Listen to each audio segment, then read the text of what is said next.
vàต่อមកយើងមានរំលោះនេះគឺរំលោះសឹករិចរិលមិនមែនរំលោះបងរំលោះ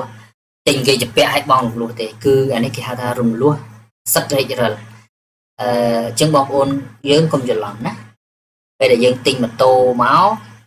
យើងបងរំលោះថ្លៃម៉ូតូហ្នឹង2000យើងរំលោះខែម៉ានអានឹងផ្សេង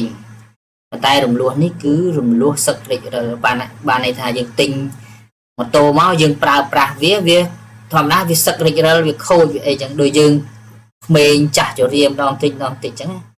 អាហ្នឹងគេមានលក្ខខណ្ឌរំលោះរបស់គេហ្នឹងបាទហើយកុំព្យូទ័រនឹងប្រព័ន្ធចែកវិទ្យាប្រព័ន្ធរ៉ាញ់វត្ថុសំដៅប្រព័ន្ធទិន្នន័យអេឡិចត្រូនិកអីផ្សេង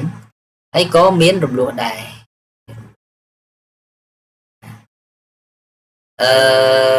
រថយន្តណាមានយន្តទេសចរដឹកជញ្ជូនអីគ្រឿងសង្ហារិមអីក៏មានហើយមានរំលោះនៅក្នុងលក្ខខណ្ឌនេះខ្ញុំជម្រាបជូនឡើងវិញបន្តិចដែរមានន័យថាចាប់ពីធំអាគារនេះមកគេហៅថ្នាក់ទី1 asset ថ្នាក់ទី1 class 1ហើយចាប់ពីកុំព្យូទ័រនេះមកគេហៅ asset ថ្នាក់ទី2 class 2ហើយចាប់ពីធំនេះមកគេហៅ asset ថ្នាក់ទី3 class 3ហើយនឹងចុងក្រោយគឺ class 4នេះគឺតាមប្រព័ន្ធរបស់ពន្ធដារប៉ុន្តែសម្រាប់ស្តង់ដារគណនេយ្យអត់បានបែងចែកបែបហ្នឹងទេគឺយើងធ្វើទៅតាមស្ថានភាពជាក់ស្ដែងនៃអាសិតនៃទ្រព្យរយៈពេលវែងរបស់យើងបាទអញ្ចឹងយើងបត់បែនណាបាទបត់បែនធ្វើម៉េចធ្វើទៅឲ្យត្រូវតាមស្តង់ដារគណនេយ្យហើយបើអត់ចេះកំណត់អំពីអាយុកាលប្រភេទនៃទ្រព្យរយៈពេលវែងទេដើម្បីសម្រាប់ការរំលោះឲ្យបានត្រឹមត្រូវយើងអាចសិក្សាតាមប្រព័ន្ធពន្ធដារបាននេះខ្ញុំយកតាមប្រព័ន្ធពន្ធដារដើម្បីជាមូលដ្ឋានមួយអញ្ចឹងសហគមន៍ក្តីឬក៏ក្រុមហ៊ុនក្តីដែលគាត់ប្រើប្រាស់ប្រព័ន្ធនេះអាចធ្វើការផ្លាស់ប្ដូរតាមអ្វីដែលខ្លួនចេះបានណាអត់អីព្រោះចំនួននេះគឺជាយើងអាចវាយតួលេខចូលបានទេតាមការគណនាពីខាងក្រៅទៅហើយយើងយកមកវាយចូលមកអូខេណាអានេះបានជាតនន័យស្លោហើយស្រាប់ហើយកណនារួចហើយណាបានយកមកវាយចូលអូខេហើយខាងក្រោមមួយទៀតគឺជាទ្រព្យរយៈពេលវែងតែអរូបីហើយក៏មានរំលោះរបស់វាដែរបាទណាបាទសរុបចុងក្រោយគឺទ្រព្យទាំងខ្លីទាំងវែងបូកគ្នា84 58នេះមានបំណុលហើយនឹងដើមទុនបាទបូកចូលគ្នាគឺ84 58ដូចគ្នាអញ្ចឹងវាដកគ្នាទៅឃើញ0បើឃើញ0ហើយនេះត្រូវហើយអញ្ចឹងខ្ញុំបកមកលើវិញបន្តិចមើលជំរាបជូនអំពីបំណុលយើងមានបំណុលរយៈពេលខ្លីមានការសំកំណត់សំថ្នាក់ចិត្តអីហូហែ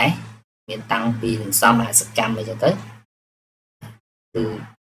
យើងមានទាំងអស់យើងមានសំរយៈពេលខ្លីនៅស្ថាប័នខាងក្រៅមីក្រូហិរញ្ញវត្ថុអីហូហែ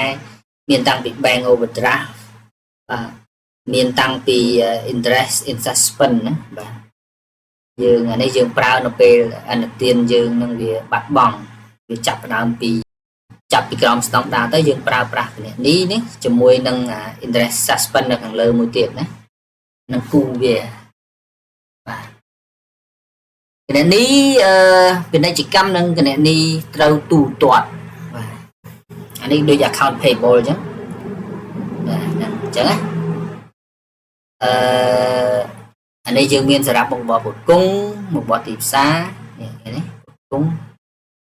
គណនីត្រូវបង់មុខរបរផ្គត់ផ្គង់គណនីត្រូវបង់មុខរបរទីផ្សារសេវាកម្មផ្សេងហើយនឹងមានគណនីដែលយើងបំរុងទុកគេហៅជំពាក់អគារយើងបំរុងជំពាក់អគារហ្នឹងគឺស្រាប់ធានារ៉ាប់រងឧបមាថាយើងធ្វើសេវាមួយគឺជួសជុលត្រាក់ទ័រជួសជុលឲ្យគេហើយយើងធានាថាឥឡូវយើងធានាជួសជុលរយៈពេល6ខែបើសិនជា6ខែនឹងខូចអាចជួសជុល free អញ្ចឹងណាអញ្ចឹងយើងត្រូវកាត់បង្គោលគណនីនឹងទុកមួយ សម្រាប់ចំណាយទៅលើការធ្វើ free ឲ្យគេអញ្ចឹងមានន័យថាហ្នឹងណាបំណុលរយៈពេលខ្លីផ្សេងៗដូចជាគេកក់តំណែងគេយកលុយមកកក់តំណែងប្រាក់ការអនុទានគេបង់មុនគេហៅ unearned revenue ហ្នឹងណាដូចអាហ្នឹងដែរស្តៀងអាហ្នឹងហើយមិនស្តៀងទេអាហ្នឹងហើយណាបាទគណនេះត្រូវសងផ្សេងបាទនេះគឺបង្គោលលើកទឹកចិត្តថ្នាក់ដឹកនាំខ្ញុំបានជម្រាបខាងដើមអំពីការដាក់ភាគរយណាបាទដាក់ភាគរយវាអាចកើនភាគរយហ្នឹងវាចូលមកហ្នឹងដែរតែបើយើងមិនចង់ដាក់ភាគរយជាភាគរយនៅក្នុងកន្លែង setting ហ្នឹងទេយើងចុះក្នុង journal entry ធម្មតាបាទនេះកន្លែងហ្នឹងហើយដែលវាកើតតួលេខឡើងណាមហាសន្និបាតបង្គោលមហាសន្និបាតបង្គោលមហាសន្និបាតនេះអត់បានដាក់ពាក្យកំណត់ភាគរយទេគឺធ្វើជាក់ស្ដែងខ្លួនឯងអាហ្នឹងអត់បានបាទកំណត់តែ3ទេគឺលើកទឹកចិត្តអ្នកដឹកនាំលើកទឹកចិត្តសមាជិកហើយនឹងនេះបង្គោលភិលាភចំណែកមហាសន្និបាតអត់ទេធានារ៉ាប់រងនេះក៏អត់ដែរកណនីខ្លួនឯងបំណុលពន្ធរយៈពេលខ្លីអានឹងតកតងនឹងពន្ធវាត្រូវ offset គ្នាជាមួយនឹងអាសិតពន្ធខាងលើដែរនេះណាបាទអានឹងដល់ពេលយើងចុះបញ្ជីតើយើងចេះប្រើយើងចេះអំពីវិធីសាស្ត្រគណនាពន្ធអាចប្រើប្រាស់វាបានប៉ុន្តែនៅក្នុងប្រព័ន្ធយើងនេះយើងមានឲ្យស្រេចសម្រាប់តែអ្នកចេះប្រើបានដែរអញ្ចឹងណាបាទអូខេសម្រាប់សហគមន៍កសិកម្មយើងប្រហែលជាអត់ទេអត់ទាន់មានទេប៉ុន្តែទីទៀតប្រហែលជាមានណានៅពេលរីកចម្រើនទៅគេនឹងរត់នឹងយកពន្ធដែរក៏ថាបានយើងមិនដឹងដែរប៉ុន្តែតាមច្បាប់ទៅបងពន្ធដែរប៉ុន្តែគេលើកលែងខ្លះបាទបំណុលរយៈពេលវែងម្ដងគឺយើងខ្ចីពីចំសោះមានន័យថាមានគេសន្សំប្រាក់មករយៈពេលលើសពី1ឆ្នាំយើងខ្ចីនឹងការប្រាក់សន្សំហ្នឹងបាទ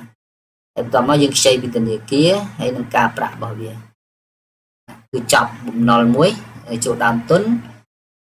គឺកន្លែងនេះគឺប្រាក់ភិហ៊ុនដែលសមាជិកគាត់បង់ជាលុយឲ្យគឺចុះចូលហើយហ្នឹងហើយអានេះគឺជាចំនួនលើសពីតម្លៃហ៊ុនមានន័យថាសមាជិកមកថាក្នុងហ៊ុនសមាជិកចាស់គឺ50,000រៀលប៉ុន្តែដល់ពេលសមាជិកថ្មីមកទិញគឺមិនមែន50,000រៀលទេទៅ80,000រៀលគឺអាចទៅដល់10,000រៀលអញ្ចឹងចំនួនដែលលើសហ្នឹងគឺចុះក្នុងនេះចំនួនធម្មតាចុះនេះចំនួនលើសមកចុះនេះលើស5,000 50,000មកចុះនេះ